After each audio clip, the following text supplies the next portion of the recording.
Hello friends, मैं हूं अभिषेक पुरोहित, आपका नेटवर्क इंस्ट्रक्टर। आज हम बात करेंगे इंटर नेटवर्किंग डिवाइसेस की। इंटर नेटवर्किंग डिवाइसेस क्या होती है? कंप्यूटर नेटवर्किंग फील्ड में जो डिवाइसेस नेटवर्क को जोड़ने में और उनको डेटा शेयर करने में हेल्प करती है, उनको हम बोलते हैं इंटर नेटवर्किंग डिवाइसेस। तो ऐसी कौन कौन सी डिवाइसेस हैं जिनको हम इंटर नेटवर्किंग डिवाइसेस की श्रेणी में डाल सकते हैं? उसमें सबसे पहले होती है रिपीटर, उसके बाद hub, switch, router, firewall, gateway, access point, modem और भी बहुत सारी डिवाइसेस है जिसमें अब जो यूज़ नहीं होती है, लेकिन उसका कहीं ना कहीं पार्ट फाइबर ऑप्टिक्स नेटवर्क में आपको दिख जाएगा, मल्टी स्टेशन एक्सेस यूनिट। ये जो सारी डिवाइसेस हैं, it's a part of inter networking devices, और इन डिवाइसेस को यूज़ में लेकर ही हम हमारा नेटवर्क आपस में कनेक्ट कर सकते हैं। इसमें मैं एक और अपेंड करना चाहूँगा, ऐड करना चाहूँगा, वो है ब्रिज। क्योंकि हमने जब हमारा वीडियो पढ़ा था टोपोलॉजी वाला, तो मैंने आपको हाइब्रिड नेटवर्क की बात बताई थी। हाइब्रिड नेटवर्क ऐसा नेटवर्क जो दो डिफरेंट टोपोलॉजीज़ को मिला के एक नेटवर्क बनता है, जिसमें एक तरफ हमारा बस टोपोलॉजी था, दूसरी तरफ हमारा स्टार टोपोलॉजी था, और दोनों को जोड़ने के लिए हमको एक ब्रिज की डिवाइस की ज़रूरत थी जो दोनों के डेटा पासिंग मैकेनिज्म को आपस में इंटरचेंज कर सके। तो ये जितनी भी डिवाइसेस है, repeater, switch, hub, router, firewalls, gateway, is a part of inter networking devices.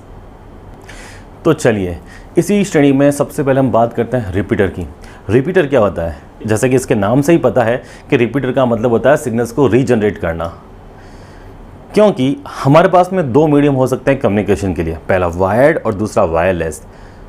और उन कम्युनिकेशन मीडियम की, ट्रांसमिशन मीडियम की एक लिमिटेशंस होती है।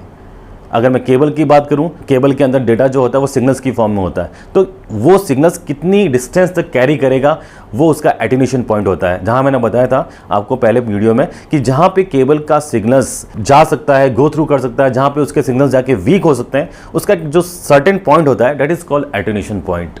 तो हर एक केबल का, चाहे वो वायर्ड हो या फिर हर एक वायरलेस मीडियम का भी एक एटेन्यूएशन पॉइंट होता है जहां पे उसके सिग्नल्स जाके वीक हो जाते हैं। और अगर हमको हमारे नेटवर्क को एक्सपैंड करना है, हमको हमारे नेटवर्क की डिस्टेंस, उसका रेंज बढ़ानी है, तो इसके लिए हमको एक रिपीटर की आवश्यकता होती है, जो सिंपली इतना करेगा कि जो भी वायर्ड या वायरलेस सिग्नल्स आ रहे हैं उनको आगे उतनी ही दूरी पे आगे एक्सटेंड करेगा, जिससे कि हम हमारा नेटवर्क लंबी दूरी तक मेंटेन कर सकें। वहीं एक डिवाइस होती है बूस्टर। बूस्टर जो है उसका काम भी सिग्नल्स को बूस्टअप करना होता है, एम्पलीफाई करने का होता है। रिपीटर और बूस्टर में डिफरेंस क्या है? बूस्टर एक नेटवर्किंग डिवाइस नहीं है। आपने देखा होगा जो हमारे घरों में जो डिस्क कनेक्शन आता है, जो केबल कनेक्शन आता है टीवी के लिए, तो उसके सिग्नल्स को एनहेंस करने के लिए, एम्पलीफाई करने के लिए जो केबल ऑपरेटर्स हैं वो बूस्टर यूज़ में लेते हैं। जब बूस्टर भी सिग्नल्स को एम्पलीफाई कर रहा है और रिपीटर भी सिग्नल्स को एम्पलीफाई कर रहा है, तो दोनों में डिफरेंस क्या है? तो दोनों में मेन डिफरेंस है इनकी परफॉर्मेंस का, इनकी फ़िल्टर करने की कैपेबिलिटीज़ का। रिपीटर जहां कंप्यूटर नेटवर्क पे काम आता है, वही जो बूस्टर है वो केबल नेटवर्क में काम आता है, जहां पे कोएक्सियल केबल यूज़ में आ रही है। रिपीटर जब डेटा को रीजनरेट करता है तो उसके साथ में वो उसमें आने वाले नॉइज़ को फिल्टर कर देता है और एक्चुअल डेटा को आगे भेजता है। वहीं बूस्टर के अंदर ये कैपेबिलिटीज़ नहीं है। बूस्टर क्या करेगा? वो सिग्नल्स को रीजनरेट करेगा और उस केबल के साथ में जो नॉइज़ आ रहे हैं उनको भी एम्पलीफाई करके आगे भेज देगा, जिससे जो चैनल टीवी में साफ आ रहे थे वो और साफ हो जाएंगे और जो खराब आ रहे थे उनमें और डिस्टर्बेंस आने लगेगा। अगर मैं आपको बताऊं कि कंप्यूटर जो नेटवर्क है या कंप्यूटर जो है उसको 7 लेयर आर्किटेक्चर के अंदर डिफाइन किया गया है, जिसमें 7 लेयर होती है, एप्लीकेशन लेयर से लेकर फिजिकल लेयर तक, जिसके बारे में हम आपसे आगे डिस्कस करने वाले हैं। तो रिपीटर उसमें फिजिकल लेयर पे आता है। आपको बता दूं कि जितने भी इंटर नेटवर्किंग डिवाइसेस जो हम आज डिस्कस कर रहे हैं, ये सारी लेयर 1, 2 और 3 पे डिफाइन हो जाती है, और इसके रिगार्डिंग आपको नेटवर्किंग की पोस्ट भी मिलती है। यानी कि अगर नेटवर्किंग में कोई जॉब आती है तो वहाँ पे वो आपको अच्छे से बताएगा कि उसको L1 इंजीनियर चाहिए, L2 इंजीनियर चाहिए या L3 इंजीनियर चाहिए। ये L1, L2 और L3 इंजीनियर्स जो है या ये लेयर्स जो है वो है क्या? तो L1 का मतलब ऐसा बंदा जो फिजिकल लेयर पे काम करे, L2 का मतलब ऐसा बंदा जो कि डेटा लिंक लेयर पे काम करे, और ऐसा बंदा L3 का मतलब जो कि नेटवर्क लेयर पे काम करे।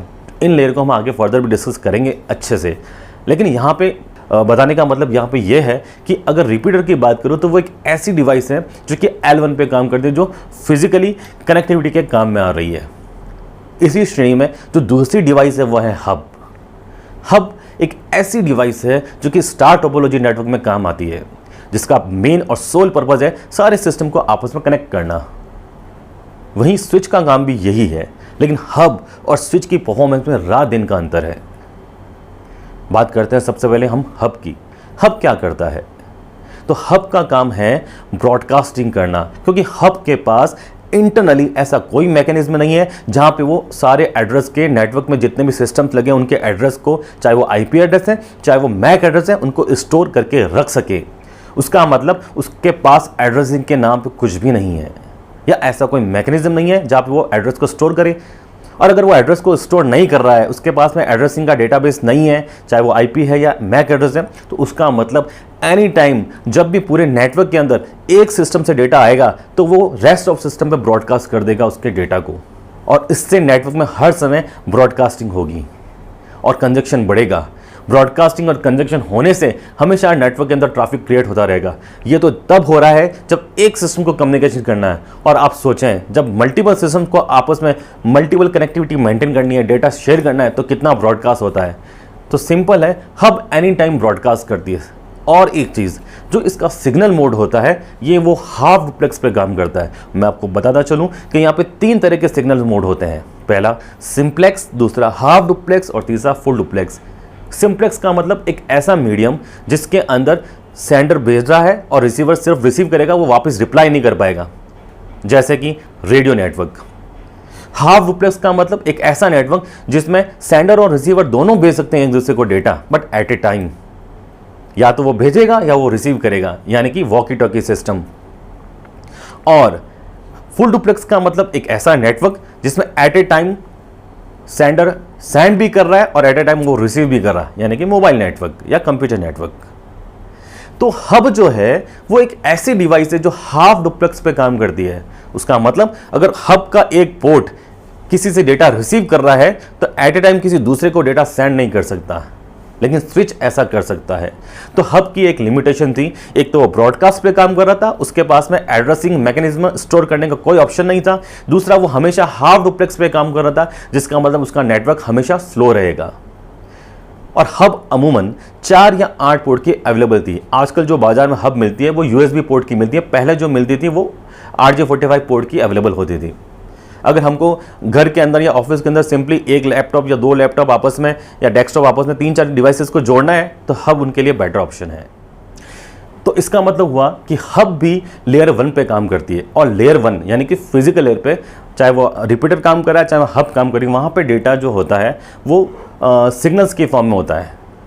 और वहीं से सिग्नल्स जो हैं, क्योंकि केबल से वो अटैच्ड होते हैं, तो सिग्नल्स जो होता है वो बाद में फर्दर कन्वर्ट होता है बिट में, फिर बाइट में, और फिर फ्रेम में, और फिर पैकेट्स में, जो हम आगे डिस्कस करेंगे। तो आज के लिए सिंपली इतना ही। आज रिपीटर और हब पढ़ा, नेक्स्ट वीडियो में हम स्विच और ब्रिज की बात करेंगे। Thank you.